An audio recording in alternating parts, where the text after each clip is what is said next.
Hello everyone, हमने अपने previous learning session में फ्यूचर्स एंड ऑप्शंस के बारे में डिस्कस किया था। आज चलिए देखते हैं ऑप्शंस के टाइप्स के बारे में। कॉल ऑप्शन क्या है? ऑप्शन दो टाइप्स के होते हैं, कॉल ऑप्शन और पुट ऑप्शन। अब हम कॉल ऑप्शन और पुट ऑप्शन के बीच के डिफरेंस के बारे में डिटेल में बात करेंगे, लेकिन उससे पहले आपको strike price, spot price, premium, expiry date और कॉन्ट्रैक्ट साइकिल जैसे कुछ टर्म्स पता होने चाहिए। स्ट्राइक प्राइस यानी कॉन्ट्रैक्ट के बायर और सेलर के बीच जिस प्राइस पर कॉन्ट्रैक्ट होता है उसे स्ट्राइक प्राइस कहते हैं।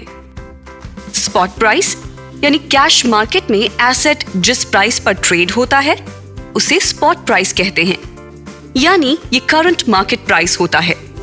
प्रीमियम की बात करें तो प्रीमियम वो अमाउंट है जो कॉन्ट्रैक्ट के बायर को कॉन्ट्रैक्ट के सेलर को पे करना पड़ता है। एक्सपायरी डेट ये ऑप्शन कॉन्ट्रैक्ट का लास्ट डेट है, जिससे पहले ऑप्शन बायर अंडरलाइंग एसेट को खरीदने या बेचने के लिए अपना ऑप्शन यूज कर सकता है।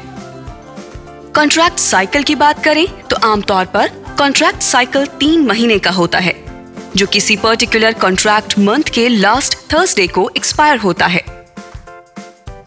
कॉल ऑप्शन क्या है? किसी भी कॉन्ट्रैक्ट में हमेशा दो पार्टीज होती हैं। इस केस में एक कॉल ऑप्शन बायर होता है और एक call option seller. Call option buyer के पास किसी अंडरलाइंग एसेट को एक स्पेसिफिक प्राइस पर खरीदने का अधिकार होता है, लेकिन उसके ऊपर किसी तरह का ऑब्लिगेशन नहीं होता। वहीं call option seller call option buyer के डिसीजन के आधार पर कॉन्ट्रैक्ट बेचने के लिए ऑब्लिगेटेड होता है। हम एक एग्जाम्पल का यूज करके इसे समझने की कोशिश करेंगे। Let's say mister A mister B से एक कॉल ऑप्शन कॉन्ट्रैक्ट खरीदता है, जहां उस पर्टिकुलर अंडरलाइंग एसेट का स्ट्राइक प्राइस 500 रुपए है।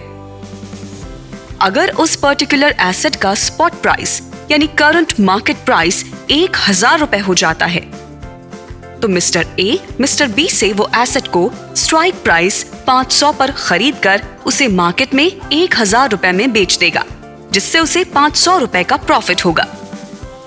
लेकिन अगर स्पॉट प्राइस 400 रुपए हो जाता है, तो मिस्टर ए उस पर्टिकुलर एसेट को मिस्टर बी के बजाय मार्केट से खरीदेगा। ये रिस्क लेने के लिए कॉल बायर कॉल सेलर को लेट्स से 100 रुपए का प्रीमियम देता है।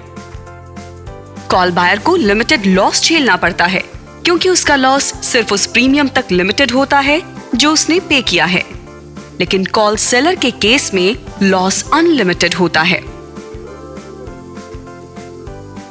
कॉल ऑप्शन के बारे में तो अब पता चल गया होगा, लेकिन पुट ऑप्शन क्या है? हम अपने अगले लर्निंग वीडियो में इसके बारे में जानेंगे। शेयर मार्केट के बारे में जानने के लिए लाइक बटन दबाएं और हमारे 5 पैसे चैनल को सब्सक्राइब करें। साथ ही बेल आइकन दबाकर नोटिफिकेशंस पाना ना भूलें। हम अपने अगले लर्निंग वीडियो में आपसे जल्द ही दोबारा मिलेंगे। Till then stay tuned. Investments in securities market are subject to market risks. Read all the related documents carefully before investing.